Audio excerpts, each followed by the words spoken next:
യുടെ ഭാഗമായിട്ട് കുറച്ച് തുണിത്തരങ്ങൾ എടുക്കാൻ വേണ്ടി സിറ്റി സിൽക്കിലാണ് പോയത്.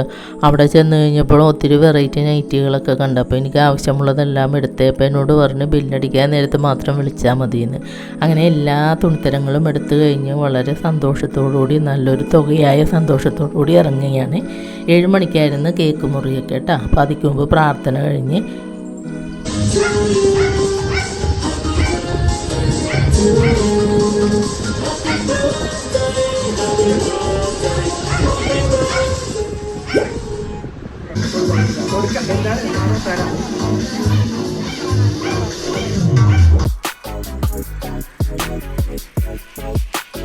ഞങ്ങളെല്ലാവരും കൂടെ ഒരു 50ഓളം ആളുകളുണ്ടായിരുന്നിട്ട്. പള്ളിപ്പെരുന്നാളൊക്കെ ആയത് കാരണം കുറച്ച് പേരൊക്കെ അങ്ങോട്ട് പോയിരുന്നു. കുറേ വെച്ചൊക്കെ കഴിഞ്ഞാണ് അവർ വന്നതട്ടാ. അപ്പോൾ എല്ലാവരും ഫ്രണ്ട്സൊക്കെ ഒത്തിരി സമ്മാനങ്ങളൊക്കെ ആയിട്ടാണ് വന്നതട്ടാ. ആദ്യം കുറച്ച് ആളുകൾ വന്ന് സമ്മാനങ്ങൾ തന്നായിരുന്നേ. പിന്നെ അത് കഴിഞ്ഞപ്പോഴത്തേക്കുണ്ടല്ല നല്ല ഇവരെ എല്ലാവരും പാട്ട് പാടുന്ന ആളുകളൊക്കെ ആയത് കാരണം എല്ലാവരും തന്നെ നല്ല രീതിയിൽ പാട്ടൊക്കെ പാടി. പിന്നെ കൂട്ടുകാരൻ്റെ ഭാര്യ ഉണ്ടല്ലോ, അവൾ ഡാൻസൊക്കെ കളിച്ചായിരുന്നു. കുട്ടികളും അതേപോലെ കുറേ പരിപാടികളിലൊക്കെ പങ്കെടുത്ത്. പിന്നെ ഫ്രാൻസിസും അതുപോലെ നല്ലപോലെ പാടും. ഇത് രഞ്ജനാണ്. രഞ്ജന നല്ലതായിട്ട് പാട്ടൊക്കെ പാടി. അപ്പോൾ എന്നോട് നിർബന്ധിച്ചപ്പോൾ ഞാനും ഒരു പാട്ട് പാടിയായിരുന്നു കേട്ടോ. പിന്നീടല്ല കൂട്ടുകാരൻ്റെ വൈഫാണ്. ഇത് നല്ല രീതിയിൽ ഡാൻസ് കളിച്ചു.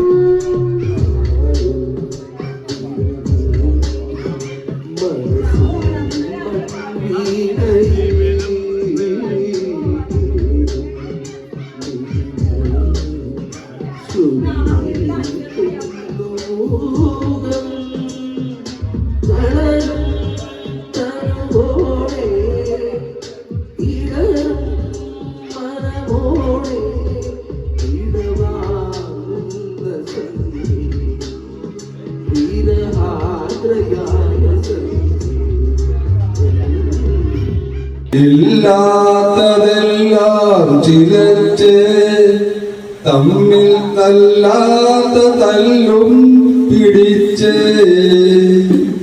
പുല്ലാനിവേലി പടപ്പിൽ വണ്ണാത്തി ഉള്ളും മയങ്ങി തനിച്ച് പുല്ലാനിവേലി പടപ്പിൽ